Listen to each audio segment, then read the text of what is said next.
media department ya Simba Sports Club ikiongozwa na Ahmed Ali, na waheshimu viongozi wote wa Simba Sports Club, lakini kwenye hili nafikiri wameamua kutumia maamuzi ambayo sio ya busara.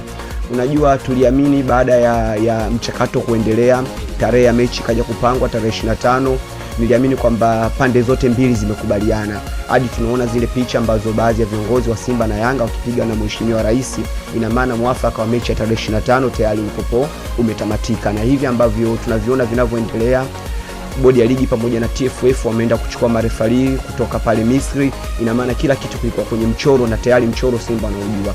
Sasa end of the day wanajua kabisa siku moja kabla ya mechi inabidi waende kwenye mkutano na waandishi wa habari, na naamini kabisa baadhi ya viongozi wa Simba ambao wapo kwenye media department nao walitoka kwenye huu uandishi wa habari, wanajua process zote ambazo zinafuatwa na process ambazo inabidi zifanyike. Kwa hiyo kwenye hili na waheshimu, lakini wamekosea viongozi wa Simba. Wanaanza kuitia dosari dabi mapema, wanataka yale mambo ya mwaka 85. Unajua mwaka 85 situation kama ishatokea